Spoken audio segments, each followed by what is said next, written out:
Hello, मी स्मिता. खमंग फूडमध्ये तुमचे स्वागत आहे.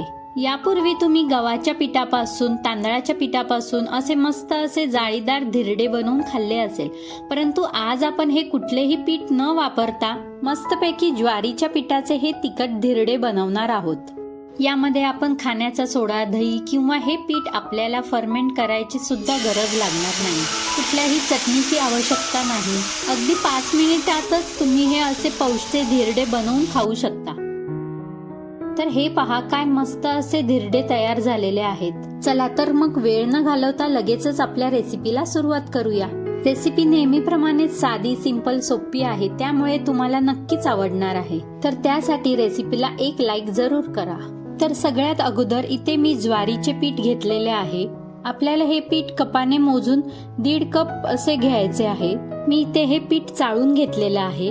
त्यानंतर आपले जे धिरडे आहे ना, मस्त असे कुरकुरीत होण्यासाठी मी इथे 1/4 कप बारीक रवा घेतलेला आहे. रवा जाड बारीक असला तरीही चालेल, काहीच हरकत नाही. फक्त बाइंडिंग येण्यासाठी हा रवा घातलेला आहे. किंवा तुम्हाला रवा जरी घालायचा नसेल ना, तर स्किप केला तरीही चालेल. किंवा एखाद चमचा तांदळाचे पीठ किंवा इतर कुठलं पीठ मिक्स करायचं असेल तर करू शकता. किंवा फक्त तुम्ही ज्वारीच्या पिठाचे सुद्धा हे धिरडे बनवू शकता. तर यामध्ये मी थोडं थोडं पाणी करून टाकलेलं आहे. साधारणतः 2 वाटी पाणी मला यामध्ये लागलेलं आहे. तर अशा पद्धतीचे हे मिश्रण मी इथे तयार करून घेतलेलं आहे. आता 5 मिनिटं रेस्ट होण्यासाठी ठेवायचं आहे. अगदीच घाईच्या वेळेमध्ये जर तुम्ही बनवणार असाल तर नाही रेस्ट होण्यासाठी ठेवलं तरीही देखील चालणार आहे.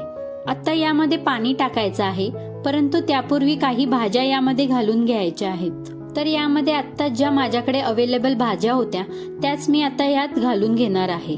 कांदा, टोमॅटो, कोबी सोबतच गाजर किसून घेतलेला आहे. तुमच्याकडे पालेभाज्या असतील तर त्या सुद्धा तुम्ही टाकू शकता. अगदीच तुम्हाला प्लेन बनवायचं असेल तर तुम्ही प्लेन सुद्धा हे धिरडे बनवू शकता. परंतु भाज्या टाकल्याने हे अजूनच छान आणि पौष्टिक होतात. आणि बऱ्याचदा लहान मुलांना भाज्या आवडीने खात नाहीत. लहान मुलांसोबत मोठी माणसं देखील खात नाहीत. तर अशी धिरड्यांमध्ये टाकल्याने समजायला सुद्धा येणार नाही की यामध्ये आपण भाज्या वापरलेल्या आहेत. आता यात घरातले बेसिक मसाले आपल्याला घालायचे आहे. 1/2 चमचा हळद, 1 चमचा लाल तिखट, 1 चमचा धने पावडर आणि 1 चमचा जिरं पावडर. त्याचबरोबर चवीनुसार मीठ देखील घालून घ्यायचं आहे. अगदी साधे सिंपल बेसिक मसाले तुम्ही यामध्ये घालू शकता. त्यानंतर यामध्ये तेलाची फोडणी घालायची आहे. आता तुम्ही जर वेट लॉस साठी किंवा तुम्ही डाएट करत असाल तर इथे तुम्ही पूर्णपणे तेल स्किप करू शकता. आता इथे तेल गरम करून घ्यायचं. जिरं, मोहरी आणि हिरवी मिरचीची फोडणी करून थोडासा हिंग टाकून ही कडकडीत तेलाची फोडणी यामध्ये घालायची. म्हणजे अजूनच टेस्टी आपले हे धिरडे आहे ना, ते तयार होणार आहे. सर्व जिन्नस छान असे एकजीव करून घेऊया. आता यामध्ये आपल्याला पाण्याची आवश्यकता लागणार आहे. अगदी जास्त घट्ट आपल्याला हे पीठ ठेवायचं नाहीये. थोडंसं आपल्याला हे सरसरीतच ठेवायचं आहे. जर तुम्हाला याचेच अप्पे बनवायचे असतील ना, तर या पिठापासून तुम्ही अप्पे सुद्धा बनवू शकता. त्यासाठी हे पीठ परफेक्ट आहे. परंतु आपण धिरडे बनवणार आहोत ना, त्यासाठी थोडेसे पातळ असायला हवं. जितके पातळ तुम्ही हे पीठ करणार ना, तेवढे छान छान कुरकुरीत असे हे धिरडे तयार होतात. किंवा थोडीशी तुम्हाला मऊसूत हवी असेल ना, तर हे थोडंसं पीठ घट्ट धरायचं. तर पहा, अशा प्रकारे हे पिठाची कन्सिस्टन्सी ठेवायची आहे. लगेचच आता वेळ न घालवता इथे माझ्याकडे नॉनस्टिकचा पॅन आहे. आता धिरडे किंवा घावणे बनवत असताना सगळ्यात महत्वाची टीप मी इथे तुम्हाला सांगणार आहे. तर त्या दरवेळी लक्षात ठेवायचे आणि तसेच धिरडे किंवा घावणे किंवा आंबोळी बनवायचे आहे. तवा आपल्याला पूर्णपणे कडकडीत गरम करून घ्यायचा आहे. तेल अगदी कमीत कमी लावायचं आहे. जर तुम्हाला इथे तेल लावायचं नसेल ना, तरी देखील चालणार आहे. पण सुरुवातीचा पहिला जे धिरडं असतं ना किंवा डोसा असेल ना, त्याला थोडंसं तेल लावून घ्यायचं. त्यानंतर हे मिश्रण आपल्याला टाकून घ्यायचं आहे.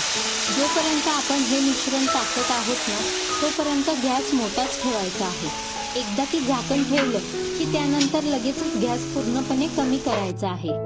आणि कमी गॅसवरती हे धिरडं छान असं शिजू द्यायचं आहे. तेव्हाच आपले हे धिरडे आहे ना, आतून सुद्धा छान व्यवस्थित शिजलं जातं आणि खालून करपत सुद्धा नाही. तर ही गोष्ट लक्षात ठेवायची आहे. सुरुवातीला गॅस थोडा मोठाच ठेवायचा. त्यामुळे आपल्या धिरड्यांना किंवा घावण्यांना जाळी फार छान पडते. तर ही एक खास ट्रिक सुद्धा आहे. आपले धिरडे, घावणे, आंबोळी काहीही बनवत असाल तर तेव्हा त्यासाठी गॅस मोठा ठेवायचा, तवा कडकडीत तापवायचा आणि त्यावरून मिश्रण टाकायचं. झाकण ठेवून गॅस आपल्याला कमी करायचा आहे. तर हे पहा, पलटून घेतलेलं आहे. जाळी किती छान अशी पडलेली आहे. अजिबात कुठेही हे धिरडे आहे ना, अजिबात करपलेलं सुद्धा नाही. तर सुरुवातीला फक्त पहिलंच धिरडं आपण जेव्हा काढतो ना, तेव्हाच तुम्ही याला तेल लावा. आणि जर तुम्हाला अजिबात तेल वापरायचं नसेल तर तुम्ही बिना तेलाचे सुद्धा हे धिरडे बनवू शकता. अतिशय अप्रतिम लागतात. यासोबत आपल्याला वेगळ्या कुठल्या चटणीची सुद्धा आवश्यकता लागत नाही, कारण ऑलरेडी संपूर्ण भाज्या यामध्ये आपण घातलेल्या आहेत. जर तुम्ही प्लेन बनवत असाल तर तुम्ही याला चटणी सोबत खाऊ शकता. दुसरंही धिरडं मी तुम्हाला दाखवते. गॅस मी पुन्हा एकदा मोठा करून घेतला आहे. हलकसं तेल सुद्धा लावलेलं आहे. अगदी जास्त तेल लावायचं नाही आणि त्यानंतर झाकण ठेवायचं आणि गॅस कमी करायचा. तर मस्त असं झाकण काढल्यानंतर लगेचच आपल्याला हे पलटायचं नाहीये. सुरुवातीचं 1 मिनिट आपल्याला जाऊ द्यायचं आहे. थोडीशी वरची बाजू सुकल्यासारखी वाटली की त्यानंतर हलकसं वरून तेल लावायचं आहे आणि मगच पलटवायचं आहे. झाकण काढल्या काढल्या अजिबात पलटवायची घाई करायची नाही.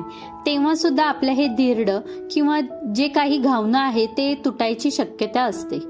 सुरुवातीचा 1 मिनिट तरी आपल्याला त्याची वाफ जाऊ द्यायची आहे आणि त्यानंतरच पलटवायचं आहे. तर हे पहा, दोन्ही बाजू छान असे खरपूस भाजून घेतलेले आहे. मस्त असा रंगही आलेला आहे. तर साधारणतः आपण जेवढं साहित्य घेतलेलं होतं ना, त्यामध्ये 3 ते 4 जणांचा जो नाश्ता आहे ना, तो आरामात तयार होणार आहे. तर मस्त असे हे खरपूस सगळे धिरडे मी तयार करून घेतलेले आहे. जाळी तर अतिशय छान आलेली आहे. मस्त असे लुसलुसीत. जर तुम्हाला कुरकुरीत करायचं असेल तर थोडंसं पीठ पातळ धरायचं आहे, म्हणजे कुरकुरीत सुद्धा हे जे घावणे आहे किंवा हे जे धिरडं आहे ना, ते तयार होतात. तर हे पहा, मस्त असेल मऊ लुसलुशीत तयार झालेले आहे. अगदी जर तुम्ही हे दिवसभर जरी ठेवलं ना, तर असेच मऊ लुसलुशीत राहतात. तर नक्की एकदा ट्राय करून पहा. अतिशय सोपी रेसिपी मी तुमच्याबरोबर शेअर केलेली आहे. आता ही रेसिपी तर तुम्हाला आवडलेलीच आहे याची मला पूर्ण खात्री आहे. लाईक तर तुम्ही करणारच आहे, परंतु त्याचबरोबर एक छोटीशी कमेंट द्या, जेणेकरून मला अजूनच नवनवीन आणि अशा सोप्या रेसिपी तुमच्या सोबत शेअर करायला प्रोत्साहन मिळेल. थँक्यू.